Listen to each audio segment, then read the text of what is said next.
It was Christmas Eve, and the house was eerily quiet.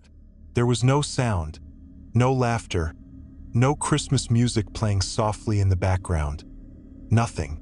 Just the cold, the deep silence, and the weight of something unspoken, lingering in the air. I sat in the corner of the living room, the only light coming from the flickering fire in the fireplace. The stockings hung by the chimney, empty, waiting for a morning that would never come. I could feel it, the oppressive heaviness. Something was wrong. The decorations, though festively placed, seemed off-kilter in a way I couldn't quite explain. They weren't just misplaced. They felt unnatural, like they didn't belong. My breath caught when I noticed the strange shape beneath the tree. It was too dark for me to see clearly, but I could make out the shape of a figure, sitting still as if waiting for something. I told myself it was just my imagination, but deep down, I knew it wasn't. The air had thickened with something far worse than just the chill of the winter night. I tried to shrug it off, grabbing the mug of hot cocoa I'd prepared earlier. But even the warmth of the drink couldn't shake the unsettling feeling crawling up my spine. My fingers trembled around the mug. It was then that I heard it, soft whispers, barely audible, just on the edge of hearing. They were coming from the other side of the room, near the tree. I stared into the shadows, straining my ears. The whispers grew louder, not by much, but enough to make the hairs on the back of my neck stand on end. "Who's there?" I called out, my voice trembling. The only response was a low, guttural laugh, one that made my heart race and my skin crawl. I stood up, cautiously approaching the tree, every step filled with dread. The whispers ceased, replaced by a deep, unsettling silence. As I neared the tree, I froze. The shape that had been beneath it wasn't a shadow anymore. It was a figure, person, or at least it looked like one. It sat motionless, its head tilted in an unnatural angle. The skin was pale, almost corpse-like, with veins that looked too prominent beneath the surface. Its eyes were wide open, but they didn't seem to see anything. They were glassy, lifeless, like they were staring into something far beyond this world. I stumbled back in terror, my heart pounding in my chest. And then, a voice, weak and hollow, came from the figure. "Merry Christmas," it whispered, its voice grating and distorted, like something that shouldn't be alive, couldn't move, couldn't speak. The air felt thick, suffocating, and my own breath was coming out in ragged gasps. My mind raced, trying to make sense of it, but all I could do was stare at the figure. Its eyes never left me, unblinking, frozen in that eerie gaze. The fire crackled behind me, but it felt distant, as if the warmth was now a memory, lost to whatever nightmare had taken hold of this house. Suddenly, the lights flickered, and I heard the unmistakable sound of footsteps behind me. Slow, deliberate, and heavy, they moved with a rhythmic cadence, as though they were drawn to the same presence. I dared not turn around, but I knew that whatever was behind me wasn't human. My breath quickened, my mind spinning with panic. What was happening? What had I brought upon myself? The footsteps continued, louder now, closer. I couldn't take it anymore. I had to escape. I turned around, bolting toward the door, but as I did, the lights flickered once more, and the temperature in the room dropped so suddenly that my breath came out in visible clouds. The door wouldn't open. The handle wouldn't budge. I yanked at it with all my strength, but it was as if the door had become a part of the walls themselves. I was trapped. A voice came from behind me again, soft and taunting. "You can't leave, not yet, not until you've learned." I turned to face the tree, my heart racing in my chest. The figure was no longer there. In its place, a shadow loomed, tall and shifting, with limbs that seemed to stretch unnaturally. I couldn't tear my gaze away as it slowly, painfully, emerged from the darkness. Its form was humanoid but distorted, the proportions wrong, the edges blurry and indistinct. As it stepped forward, I saw it more clearly. Its skin was rotting, with patches of raw flesh hanging from its bones. The thing grinned at me, a grotesque smile, its teeth jagged and blackened, as if it had been chewing on something for far too long. I stepped back, my mind screaming at me to run, but my legs refused to obey. The thing's eyes locked with mine, and for the first time in my life, I felt the weight of pure terror. It wasn't just fear of death, but something deeper, something that crushed my very soul.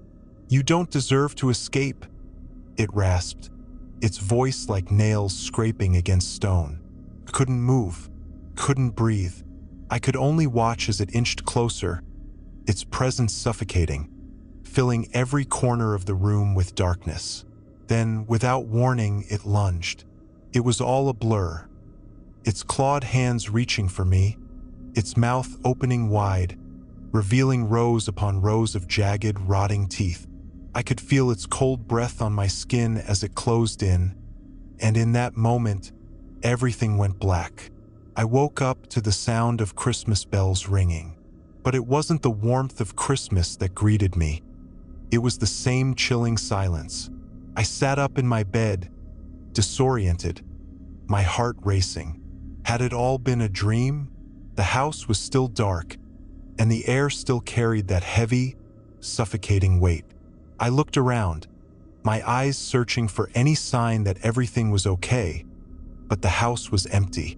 No Christmas tree, no stockings, no decorations, just the cold, the stillness, and the feeling that something was watching me. I turned to the window, expecting to see the first light of morning, but the sky outside was dark, black as pitch. No snow, no stars, just an endless void. And then I heard it again, soft whispers, coming from somewhere deep in the house, growing louder and louder, as if closing in on me. And amidst the whispers, I caught a voice, one I recognized. "Merry Christmas," it said, and I knew then, with absolute certainty, that I would never escape this place. Not this time.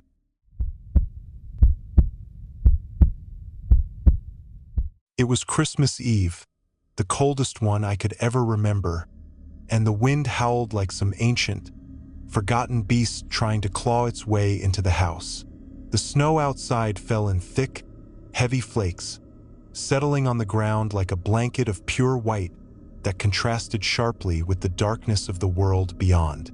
Inside, the house was lit only by the soft glow of the Christmas tree lights, which flickered erratically as if struggling to hold on to their last bit of life.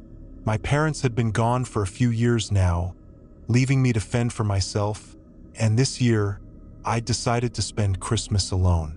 I couldn't remember the last time I had felt the spirit of the season, but this year, I thought it might be different.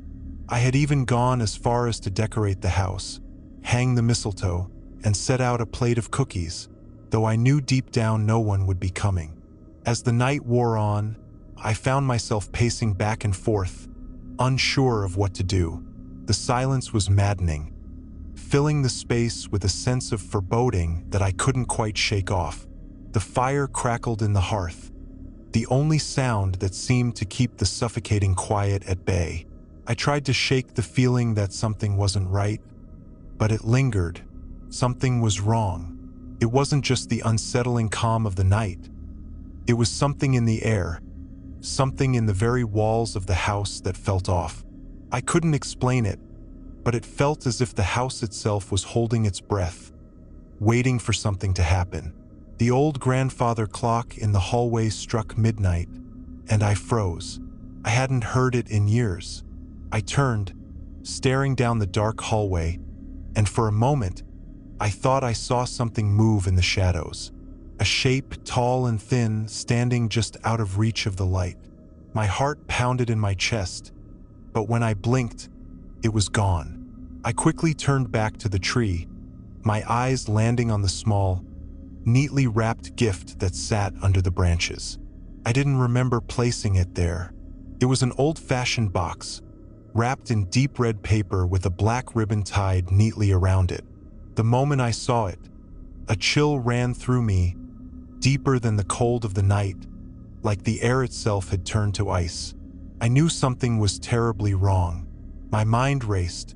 Could it have been there the whole time? Had I just not noticed it earlier? But that didn't make sense. How could I have missed such a distinct package? I leaned forward, my hands trembling as I reached for it. The moment my fingers brushed the surface of the box, the lights on the Christmas tree flickered again, and I heard a faint whisper, so soft that I wasn't sure if it was real or just a trick of the wind. I hesitated, but then, almost against my will, I pulled the box into my lap and untied the ribbon. The paper fell away easily, revealing a dark wooden box with intricate carvings that seemed to shift and move as I looked at them. My fingers froze over the lid, feeling a strange pull, a compulsion to open it. But I knew that if I opened it, something terrible would happen. Yet curiosity won out, and with a single motion, I lifted the lid. Inside the box was a small, pale figurine. It was a man, his body twisted and contorted in a grotesque manner, his face frozen in an eternal scream. His eyes were black, empty pits, and his mouth was twisted into a permanent snarl. The figure was cold to the touch, and as soon as my fingers made contact with it, I felt a sharp pain in my chest, as if something inside me had been pierced. I pulled my hand back, breathing heavily, trying to shake off the sensation. But the pain didn't go away. It only grew stronger, gnawing at my very soul. The whispering grew louder, and I turned around, expecting to see someone there, but the room was empty. The house was silent again, except for the relentless howling of the wind outside. I stood up, the figurine still clutched in my hand, and walked to the window. The snow had stopped falling, but the world outside was darker than it had ever been. The moon hung low in the sky, casting a pale, sickly light across the landscape. The trees outside the window bent unnaturally, their limbs reaching toward the house as if they were trying to pull themselves inside. The whispers became louder now, coming from everywhere and nowhere all at once. I couldn't tell if they were in my head or if they were real, but they seemed to be coming from the walls, from the very air around me. "Open it," the voice urged, a low, rasping sound. "Let me out." I dropped the figurine in shock, and as it hit the floor, the room went pitch black. The fire went out, and the Christmas lights blinked off, leaving me in utter darkness. The air grew cold, colder than I had ever felt in my life. My breath became visible, and I could feel something behind me, something breathing down my neck. My heart raced, and I tried to move, but my body wouldn't obey. I was paralyzed with fear. Then the whispers came again, this time closer, right beside me. "You shouldn't have opened it," the voice said, and I felt a cold hand brush against my cheek. "Now you're mine." Suddenly, the lights flickered back on, and I was standing in the middle of the room, the house eerily silent once more. But it wasn't the same. The atmosphere had changed. The walls felt closer, the air heavier, as though the house itself was alive and pressing in on me. The figurine was gone. I looked around, panic rising in my chest, but I couldn't find it anywhere. I tried to tell myself that I had imagined it, that it was just a strange nightmare, but the pain in my chest, a dull, throbbing ache, reminded me that it wasn't. That thing was real. As I stood there, frozen, I heard the sound of footsteps behind me, slow and deliberate, like someone was walking through the house with intent. I spun around, but no one was there. The footsteps continued, growing louder, closer. I backed up, but my legs felt weak, my body trembling uncontrollably. The door to the hallway creaked open, and I saw it. A shadow, tall and thin, standing at the edge of the doorway. Its face was obscured by the darkness, but I could feel its eyes on me, burning through me. "Merry Christmas," the voice rasped, sending chills down my spine. I tried to run, but my legs wouldn't move. It was like something was holding me in place, like the house itself had become my prison. The shadow stepped forward, its eyes glowing faintly in the dark, and I could hear it breathing, slow and steady, like it had all the time in the world. "It's not over," it whispered. "Not until you're mine." The last thing I remember was the feeling of something cold wrapping around my neck, pulling me toward the darkness, and then nothing at all. I remember it like it was yesterday, though it's been years since that dreadful Christmas night. The kind of night you would think was the stuff of horror stories, but no, it was my story, and it haunts me still. I wasn't always the type to believe in the supernatural. I thought all those ghost tales were just childish fantasies, things people made up to scare themselves. But now, I know the truth. Some things are far darker than we can comprehend, and not all stories are meant to be told. That Christmas, I was home alone. My parents had gone away for the holidays, leaving me in our old house at the edge of town. It wasn't much, just a small cottage nestled between the trees, far away from the bustling streets and noisy neighbors.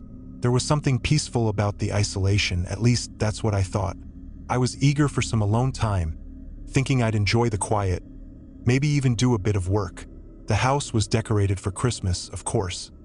Twinkling lights on the tree, stockings hung with care, and an almost too perfect wreath on the door. It looked like any other holiday scene you'd see in a Christmas card. But the deeper I looked, the more I realized it didn't feel right. It felt wrong in a way I couldn't explain. As the evening drew on, the wind began to howl outside, rattling the windows and causing the door to creak as if it were trying to open. I tried to dismiss the unease that gripped me and went about my evening. I poured a cup of hot chocolate, wrapped myself in a blanket, and turned on the TV to watch some Christmas classics. But no matter how hard I tried to distract myself, the feeling lingered, like something was watching, waiting. The house was still, except for the occasional creak of the floorboards above. That's when I first heard it, a soft tapping at the window.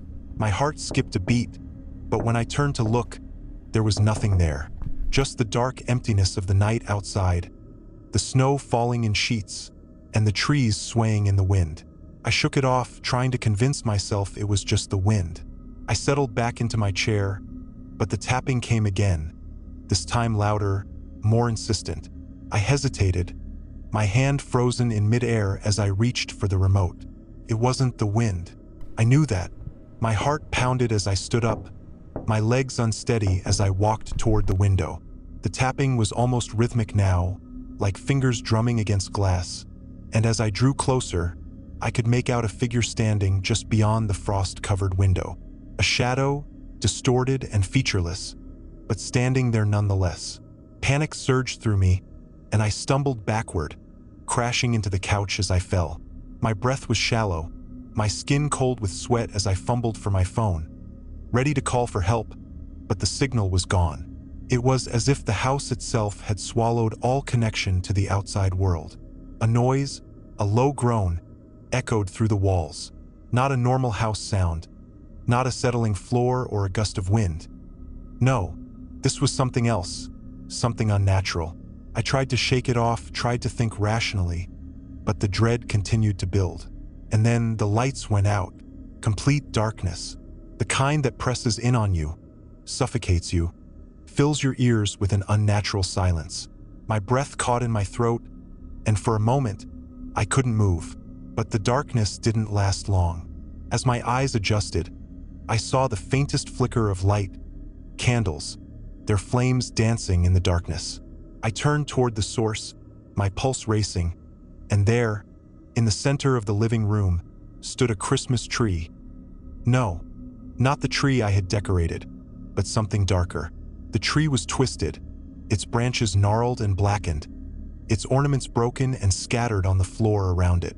And in the middle of the tree, a figure hung, its head tilted at an unnatural angle, its body swaying gently as though suspended by invisible strings. Couldn't scream, couldn't move. I could only stare as the figure's limbs jerked, its body twitching unnervingly. And then it spoke, a voice, low and gravelly, echoing from the depths of the tree. "Merry Christmas," it rasped, each word laced with a terrible hunger. "Did you think you were alone?" The words chilled me to the core, and I finally found my legs, stumbling backward toward the door. But before I could reach it, the air grew thick, oppressive, and I couldn't breathe. I collapsed to the floor, gasping for air, and when I looked up, the tree was gone. In its place stood a figure, its eyes glowing red in the darkness, its face obscured by shadows, but its presence so cold, so powerful, that I felt it in my very bones. It was standing over me now, its breath a hot, foul stench in the air as it whispered my name. My body refused to move, my mind foggy with fear. It knelt beside me, its hands cold as ice as they gripped my shoulders. "This is the Christmas you'll never forget," it murmured, its voice a mixture of pleasure and pain, of promises and nightmares. The figure leaned closer, its breath rancid as it whispered words I could barely understand. A language older than time itself, a language that tore at the fabric of reality. And as the words twisted through the air, the room seemed to bend, the walls warping as if the very house itself was alive with something ancient and malevolent. The air grew colder, impossibly cold, as the figure began to laugh. A low, mocking laugh that echoed in the corners of the room, reverberating off the walls and filling the air with terror. "You thought Christmas was a time for peace, for family," it sneered. "But Christmas is when the veil is thinnest, when the darkness can creep through and claim what is rightfully its own." My heart hammered in my chest as I tried to pull away, but the figure's grip tightened, its fingers digging into my skin like claws. I could feel the life being drained from me, the warmth of my body slipping away. I could feel myself fading. Just as I thought I would succumb to the darkness, the figure's face was suddenly inches from mine. I could see its eyes now, blood-red, wide, unblinking, filled with ancient malice. Its mouth stretched into a grin that twisted my insides. "Merry Christmas," it whispered again, before everything went black. The next thing I remember is waking up in my bed, the light of dawn creeping through the window, the house silent, still, as if nothing had happened. But I know better now. I know the truth. Christmas is not just a time for joy. It is a time when the veil between worlds is thinnest, when the forgotten things, the dark things, can crawl out of their hiding places. I never told anyone what happened. Couldn't. Who would believe me? I've tried to forget, but it's impossible. Every Christmas, I hear the whispering again, faint at first, but growing louder as the day goes on. And when the wind howls outside, when the darkness falls, I can't help but feel it, the presence. It's watching, waiting for me to forget again.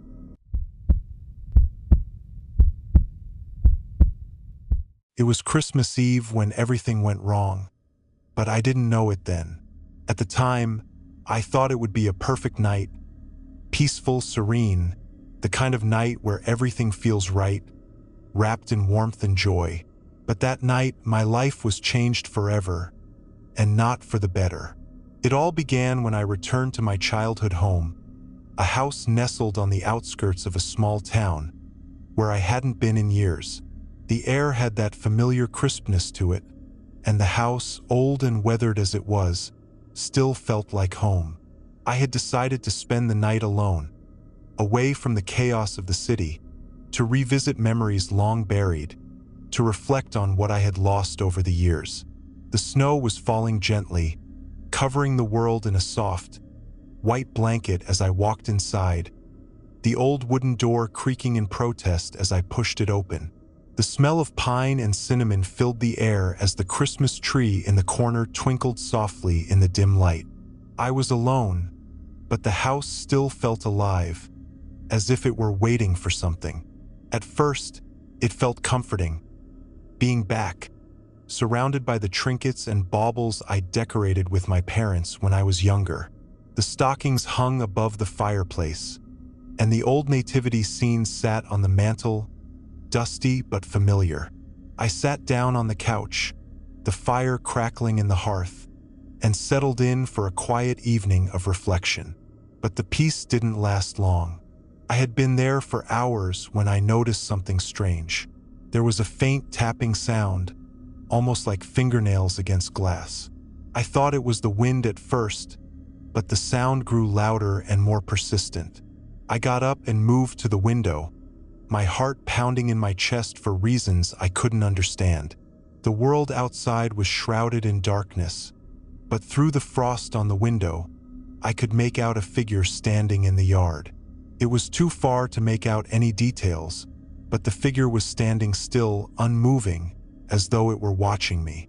I didn't know what to think, but something about it made my skin crawl. I tried to dismiss it, convincing myself it was just someone passing by, maybe a neighbor or a stranger wandering in the snow. But the figure didn't move. It stayed there, staring at me, and that's when I began to feel the unease crawling up my spine. My pulse quickened, and I felt a chill creep into the room, despite the fire blazing in the hearth. I turned away from the window, trying to shake off the strange feeling, but as I walked back toward the living room, the lights flickered, and the tapping on the window resumed, louder this time, more urgent. My hand trembled as I reached for my phone, but there was no signal. The isolation of the house seemed more oppressive now, the silence heavier. I went back to the window, my breath fogging the glass as I peered out into the dark.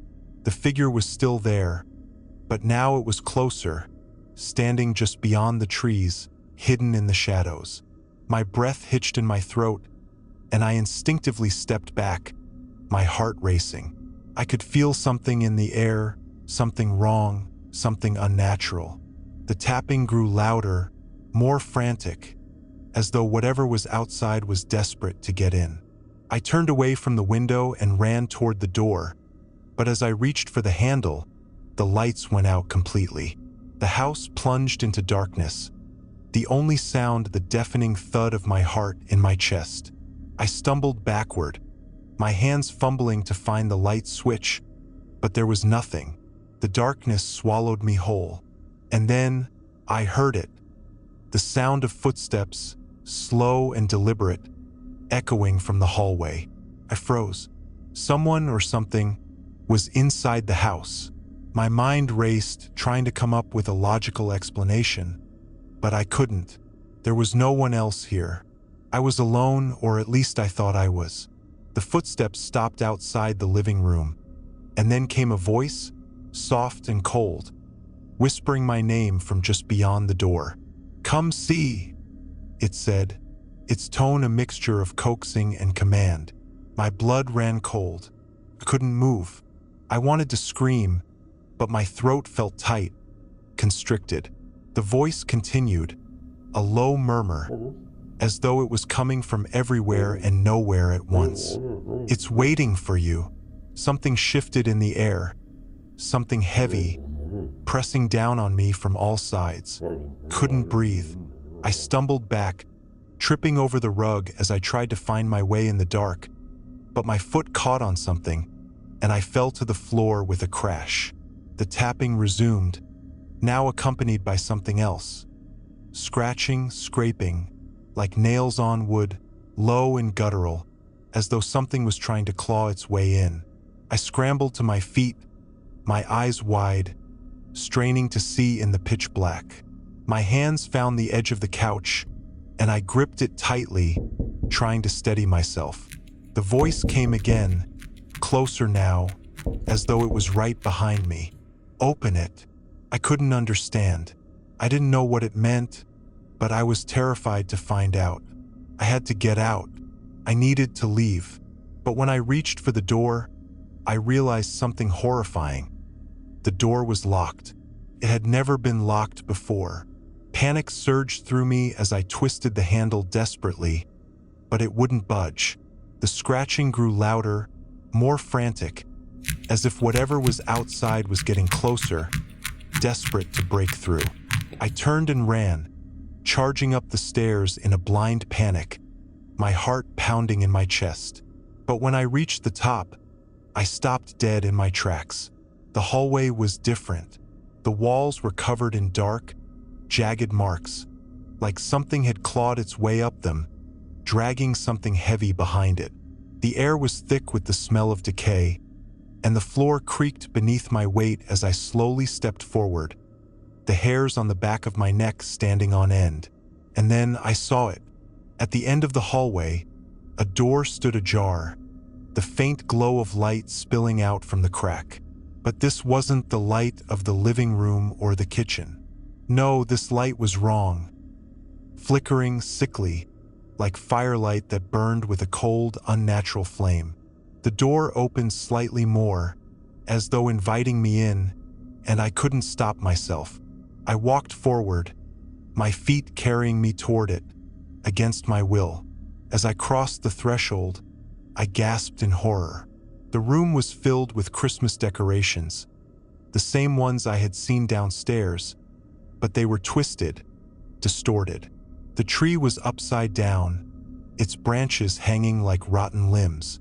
The stockings were torn and blood-stained, and in the center of the room, sitting on the floor, was a figure, its face hidden by the shadows.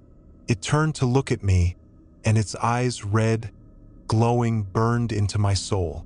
"Merry Christmas," it whispered, and that's when I knew. I wasn't alone. I had never been alone. The house had never been empty, and it would never let me go. I tried to run, but the door slammed shut behind me, and the figure stood up, its smile wide and crooked, its fingers twitching in the air. "You've been waiting for this?" it said, its voice dripping with malice. "We've all been waiting."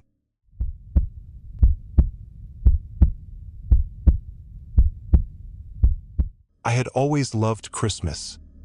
Its warmth, the flickering lights, the sweet scent of pine filling the house, and the soft hum of Christmas carols floating through the air. But this year, something was off. It started when I returned to my childhood home, hoping to escape the harsh reality of a broken life and find some solace in the place where I once felt safe.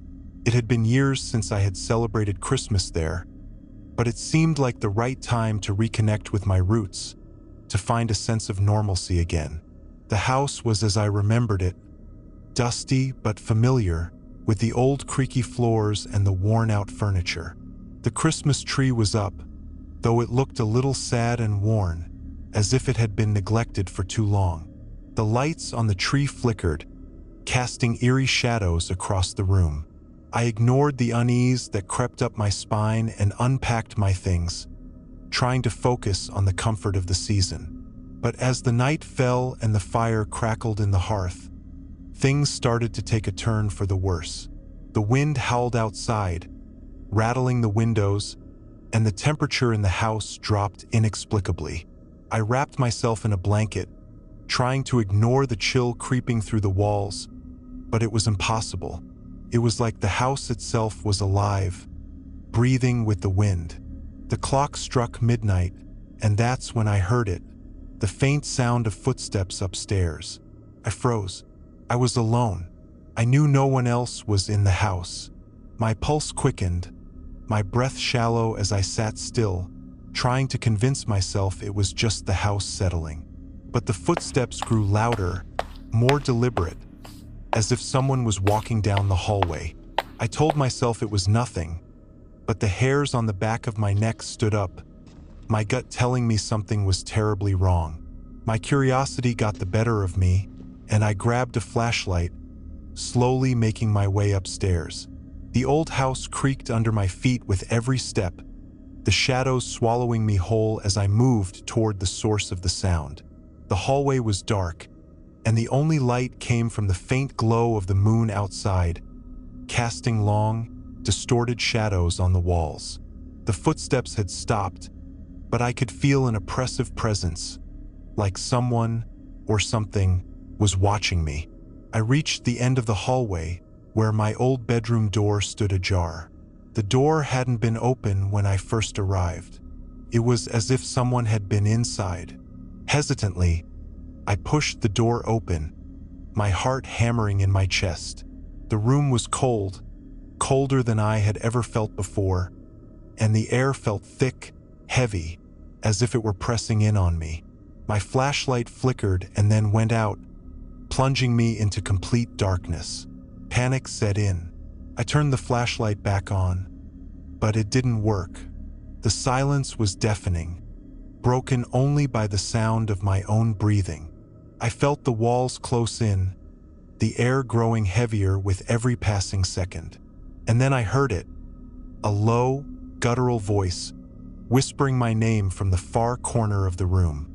"Come closer," it beckoned, its tones slithering through the air, sending a wave of nausea through my body.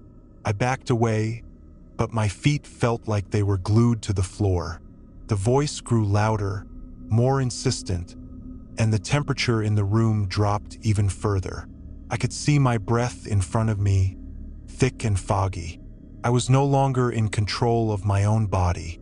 My legs moved on their own accord, carrying me toward the corner of the room where the voice had come from. The flashlight's beam cut through the darkness, illuminating something that shouldn't have been there. A figure standing motionless, its back to me. It was tall, impossibly thin, and cloaked in shadows. The figure was breathing heavily, its chest rising and falling like it was struggling to stay alive. I felt an overwhelming sense of dread as I stood frozen in place. The figure turned slowly, and I saw its face. A pale, hollowed-out mask, with blackened eyes that seemed to stare directly into my soul. Its mouth was wide, stretching impossibly far as it smiled, revealing rows of sharp, jagged teeth. "Merry Christmas," it whispered, its voice like nails on a chalkboard. The words sent a shiver down my spine. I turned to run, but the door slammed shut with a deafening bang, trapping me inside. The walls seemed to close in on me, the air thick and suffocating. My vision blurred as the temperature dropped even further, and I felt a cold hand grip my shoulder, sending ice through my veins. I spun around, but there was nothing there. The room was empty, the figure was gone, but the feeling of its presence remained, lingering like a suffocating fog. I stumbled back toward the door, desperately trying to open it, but it wouldn't budge.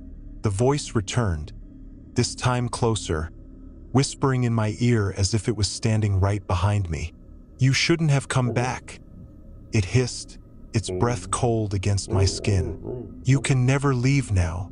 The room seemed to grow darker, the shadows stretching and twisting, taking on a life of their own.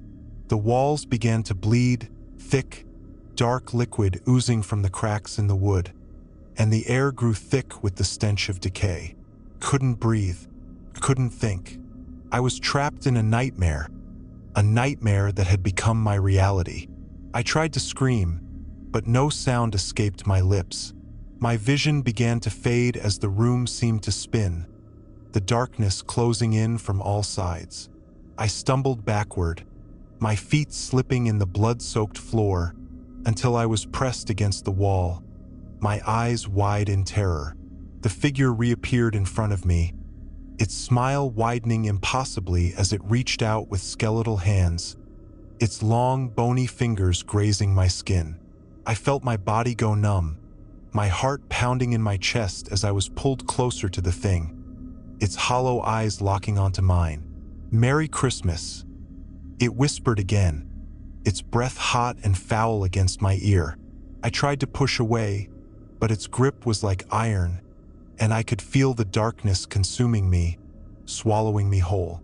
"You're mine now," it said, its voice a guttural growl. "Forever." And then, everything went black. When I awoke, I was no longer in my childhood bedroom. The house was gone, replaced by an endless void of darkness, and I was no longer alone. I could feel it, the presence, that cold, malevolent force watching me from the shadows, waiting. The Christmas spirit, once a symbol of joy and warmth, had turned into a twisted, nightmarish mockery. And I knew, deep down, that I would never escape. The Christmas visitor had claimed me.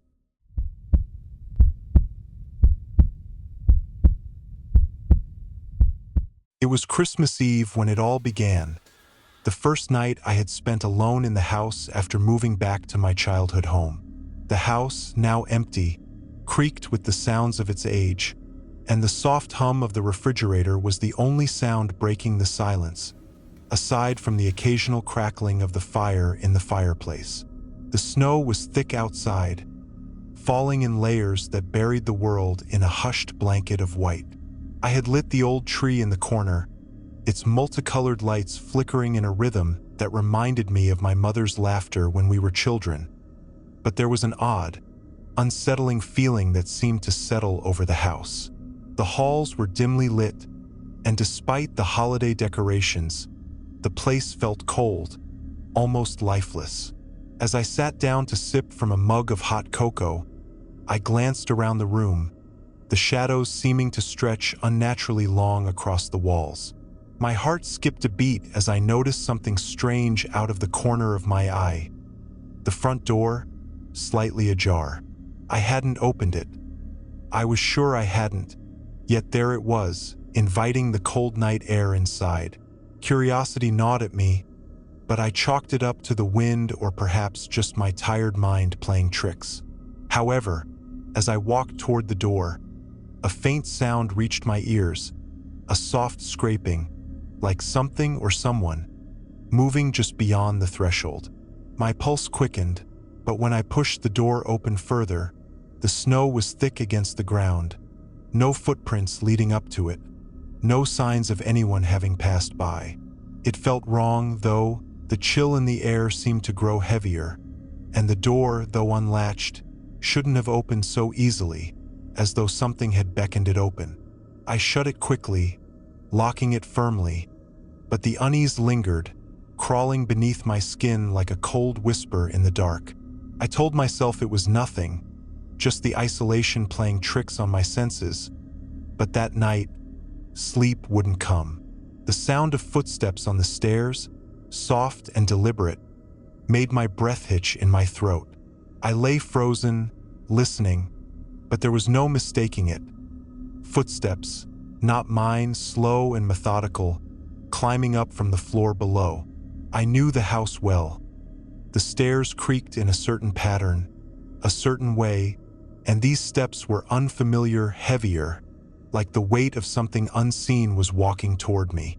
Panic rose in my chest as I pressed my back against the bed's headboard, my eyes wide and straining to see into the shadows. The footsteps paused outside my door, and for a moment, there was only silence, thick and suffocating. I could feel my heart pounding in my ears, each thump a terrifying reminder that I was not alone.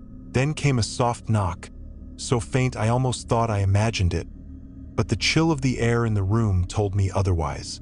I dared not move, dared not answer, but the knock came again, louder this time, followed by a voice soft, almost a whisper. "Let me in, it's Christmas." A voice I didn't recognize, but something about it made my stomach churn, like the words themselves were coded in something dark, something wrong. "Please, let me in," it repeated, the words slithering through the crack under the door. My hands shook as I grabbed my phone, but it wouldn't turn on. No signal, no response. The power had gone out, leaving me in pitch-black darkness, trapped in the house with no way of knowing what was outside. I tried to steady my breath, trying to find any rational explanation for what was happening. But then came a loud crash, the sound of something heavy hitting the floor below. The walls of the house groaned, as if something ancient and restless had stirred deep within its bones. And then, from somewhere deep in the bowels of the house, came a low, guttural laughter, the kind of laugh that you only hear when something has been waiting, watching, for far too long. It was joined by another voice, higher and sharper, both voices mingling into a cacophony of despair.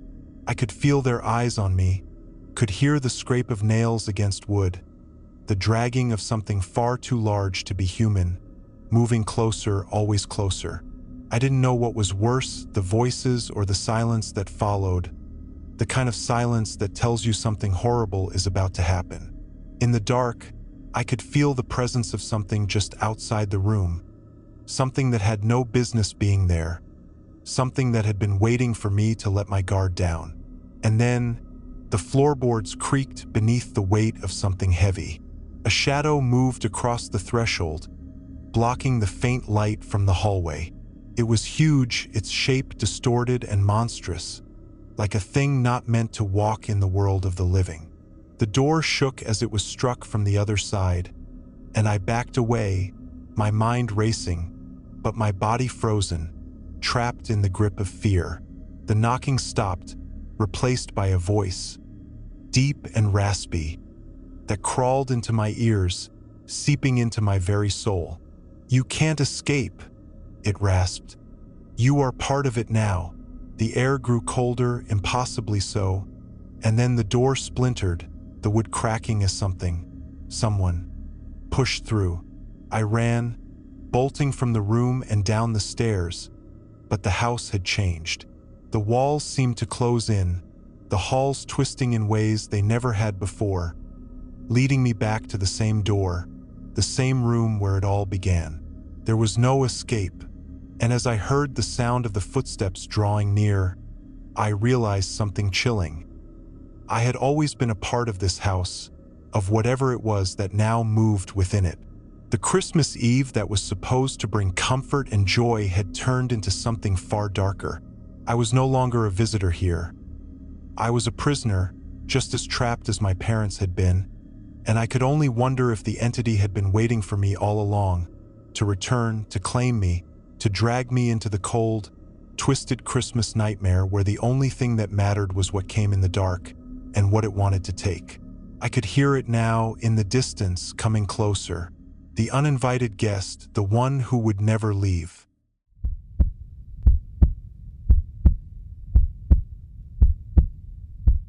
It was Christmas Eve, and I had no idea that this night would be the last time I ever felt safe in my own home. I had returned to my childhood house, hoping for a peaceful night to myself, a night to relive old memories in the quiet solitude of the creaky, worn-down house I once called home. The air was crisp with the chill of winter, the snow falling outside in heavy, silent flakes, covering the world in an eerily beautiful coat of white. My parents were gone now, leaving the house to me, and I thought it would be the perfect time to reconnect with the ghosts of my past, to savor the Christmases that once seemed so magical. But the moment I walked through the front door, I felt it. A sudden, cold sensation that swept over me, though the house was warm from the fireplace I'd lit earlier. It wasn't the cold air that chilled me. It was something else, something I couldn't name, like an invisible presence that lurked just beyond the corners of my vision. The house, despite the cheerful decorations, tinsel hanging from the staircase, the warm glow of the Christmas tree lights flickering in the corner, felt different now, as if the walls were holding their breath. I shrugged off the feeling, telling myself it was just the loneliness of being back here by myself. I walked into the living room, where the tree stood in all its glory, decorated with delicate ornaments and topped with an angel that my mother had placed there every year. I sat down on the couch, staring into the fire as the flames danced, casting long shadows that seemed to creep and shift like things alive. There was something unsettling about the shadows in the room, something that made my skin prickle with unease. I tried to ignore it, grabbing my phone to check messages, but something made me glance down at the floor. That's when I saw it. A faint crack in the wooden floor, not far from the fireplace, almost invisible at first glance. But when I focused on it, I could see it stretching further into the darkness beneath the couch. I thought nothing of it at first, just an old house settling, the floorboards warped over years of use. But then I noticed something that made my blood run cold. The crack wasn't natural. It was too perfect, too straight, as if it had been carefully cut, as though someone knew something was hiding something beneath the floorboards. A creeping, gnawing curiosity began to overtake me, despite the dread settling in my stomach. I knew I shouldn't investigate, but something urged me to. I stood up, stepping lightly over to the crack, and crouched down. My fingers trembled as I touched the edges of the floorboard. It didn't feel like wood. It felt like cold metal, smooth and unnatural beneath my fingertips. I pressed harder, and to my surprise, the board shifted. Slowly, with a sound that seemed far too loud for such a small movement, the floorboard popped up, revealing a narrow, dark hole beneath it. A smell hit me then, a thick, rancid odor, like something decaying, something rotting beneath the house. I recoiled at the stench but couldn't look away. There was something in the hole. My heart pounded in my chest as I leaned closer, my breath fogging in the cold, still air. In the darkness beneath the floor, I saw something pale, something human. A hand, a thin, bony hand, reaching up toward me, fingers twitching as if beckoning me closer. I gasped and stumbled backward, my legs weak beneath me. I didn't know what it was, but the sensation of being watched overwhelmed me. I quickly shoved the floorboard back into place, the metal groaning as I forced it back into position. I stood there for a moment, frozen in place, my mind racing with possibilities, none of them good.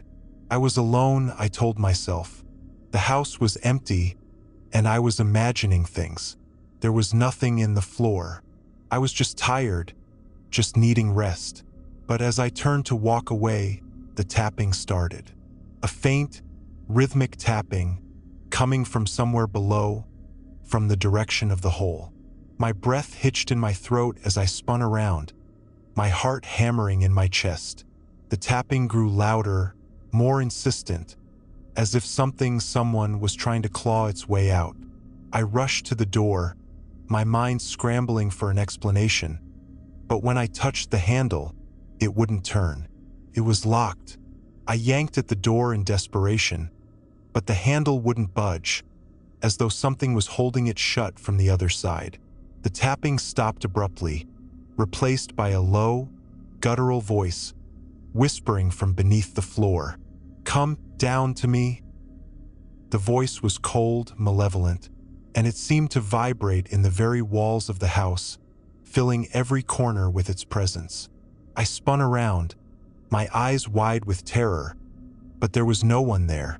No one but me, standing alone in the silent room, my breath coming in ragged gasps. I couldn't take it anymore. I ran toward the window, desperate to escape, but when I looked outside, I froze. The snow had stopped falling, and in the dark, I saw something that made my blood run cold. Figures standing in the yard, motionless, watching me. They were tall, unnaturally tall, their heads tilting at strange angles, as if they were studying me. I couldn't move, couldn't breathe. I felt trapped, suffocated by the presence of the unseen, by the dark figures lurking just outside. But then, with a jolt, the door behind me flew open with a violent crash. The sound of splintering would echoing through the house. I turned, heart in my throat, and saw something I will never forget. The floorboards were warping, twisting, as if something was pushing its way up from beneath. The crack widened, and from the shadows, something emerged. A figure pale and bloated, its body twisted and malformed, with hollow eyes that glowed faintly in the dark. It dragged itself forward, its limbs jerking in unnatural motions, its mouth opening to reveal rows of sharp, blackened teeth. "It's time," it whispered, its voice like the rustling of dead leaves. I stumbled backward, my hands scrambling for anything to defend myself, but there was nothing. The figure continued to crawl toward me, its breath a raspy wheeze, its eyes never leaving mine. "You've waited long enough," it hissed as its hand reached out to grasp mine. And that's when I knew I wasn't alone. I had never been alone in this house. The Christmas spirit that once filled these walls had long since turned to something darker, something twisted. It was never just a house. It was a prison, a tomb, and I was its last inmate.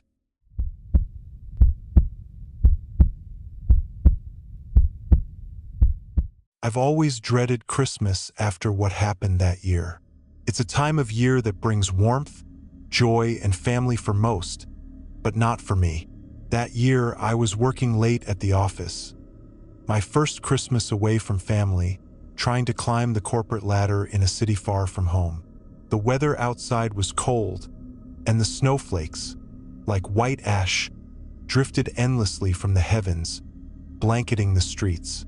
It was just me and the dim glow of my computer screen, trying to meet deadlines and finish reports. As the clock ticked past midnight, I found myself still sitting in the office alone, the hum of the fluorescent lights the only sound in the empty building.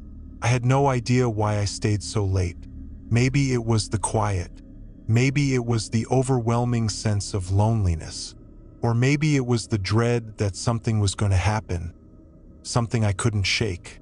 The building was massive, an old office complex with creaky floors and heavy, oak doors, but the stillness of the place felt unnatural. It was as if the very walls were holding their breath. At some point, I'd realized I wasn't the only one in the building. I heard it, footsteps, slow, deliberate, almost hesitant footsteps, echoing through the empty hallway. I froze. There was no one supposed to be here. The office building was practically deserted for the holidays. I hesitated for a moment, convinced I was imagining things, until I heard the footsteps again, this time closer. My heart pounded, the sound of blood rushing in my ears. The air around me felt thick, suffocating. As I grabbed my coat, my hand trembling on the doorknob. "Hello," I called out, my voice sounding far too small in the vast emptiness of the building. There was no answer. I stepped into the hallway, clutching the coat tighter around me, and I strained to listen. The footsteps were no longer soft and distant but deliberate, as though whoever was there was getting closer, moving toward me. My breath caught in my throat, and I felt a shiver crawl down my spine. I called out again, but my voice wavered, thin and frail, swallowed up by the silence. The hallway stretched endlessly before me, the faint flicker of the overhead lights casting long, twisted shadows. I couldn't tell where the footsteps were coming from. It felt as though they were all around me, pressing in on me, and I couldn't escape. It wasn't until the air grew colder that I knew something was wrong. I glanced at the windows, but the snow outside had stopped. The wind was silent. The world outside seemed to have stopped moving entirely, and the building felt suspended in time. Suddenly, I felt a presence behind me. It wasn't the footsteps anymore, but something else, something darker, something colder. I turned around quickly, my eyes darting around, but saw nothing. Yet I knew I wasn't alone. I couldn't explain it. There was no one there, but the feeling of being watched was undeniable. The temperature dropped, and I could see my breath in front of me, the icy mist of it swirling in the stagnant air. I turned back toward the hallway, walking briskly now, my heart racing as the shadows seemed to lengthen, twisting and moving as if they were alive. I moved toward the elevator, desperate to leave, but when I pressed the button, the elevator didn't come. Instead, there was a sudden screech of metal against metal, and the doors of the elevator opened on their own. The inside was pitch black, completely empty. A chill ran down my spine as I stepped inside, instinct telling me to turn around and run, but I couldn't. The doors closed behind me with a soft click, and the elevator began its slow descent, far too slow. The soft hum of the elevator was all I could hear now, but the sound grew distorted, like a deep, guttural growl, something not human. And then, the lights inside the elevator flickered, dimmed, and went out entirely. The world was swallowed by darkness, but not the kind you expect. It wasn't the comforting embrace of the unknown. It was suffocating, oppressive, like something had swallowed the light and was now swallowing me. I felt the ground shift beneath me, as though the elevator was no longer moving down, but rather down into something deeper, something buried in the bowels of the earth. Couldn't breathe, couldn't move. And then came the whisper, soft at first, like a soft breath against my ear. "Merry Christmas." It breathed. The voice so close it was almost as if it was coming from inside my head. My heart lurched, and I turned around, but there was nothing there, just the blackness pressing against me from all sides. The whisper came again, and I was sure it was real now. Something or someone was inside the elevator with me. "Merry Christmas. Alone?" It rasped, a dry, cracked voice that made the hairs on the back of my neck stand up.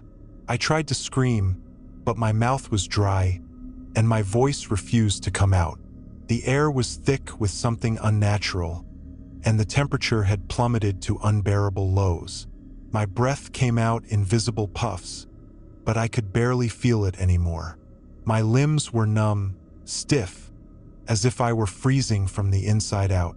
The elevator moved again, this time faster, dropping quicker, the sound of the cable above grinding, and then it stopped. The doors creaked open, revealing a vast, empty hallway that stretched endlessly in front of me. The lights were dim, flickering like dying stars. I didn't want to step out, but I was compelled to. Something was pulling me forward. The whisper continued, growing louder, more insistent. "Come, join us for Christmas." It urged, and now I could hear the faint sound of movement behind me, like shuffling feet, scraping along the floor. I couldn't see what it was, but I felt the unmistakable presence of something ancient, something evil. The walls around me began to bleed, dark, viscous liquid dripping down from the cracks, staining the floor in thick, black pools. I turned around, but the elevator doors had already vanished, leaving only the shadowed hall. "Join us?" The voice beckoned again, closer now, right behind me. My feet moved of their own accord, drawn into the darkness, towards the unknown. The cold was unbearable, like 1,000 needles pressing into my skin, but I couldn't stop. My body was no longer mine to control. I stumbled forward, my footsteps echoed by countless others. The walls seemed to pulse, and the lights flickered again. But this time, they revealed something terrible. Faces. Pale, twisted faces were pressed up against the walls, their eyes wide with terror and despair, their mouths open in silent screams. Their hands reached out, but they couldn't move, frozen in place, trapped in the same nightmare that I was now part of. "Merry Christmas, forever," the voice whispered once more, and I realized too late that I had crossed a line, that there was no escaping now. The faces began to wail, and the hallway seemed to close in on me, the walls narrowing, the darkness suffocating me. There was no way out. The Christmas spirit that had once filled me with warmth was now a twisted mockery, a nightmare of endless despair. As I was swallowed by the darkness, I understood. Christmas had never been about joy or peace. It was about the darkness, the never-ending cold, and the things that waited in the shadows. And I would never escape them.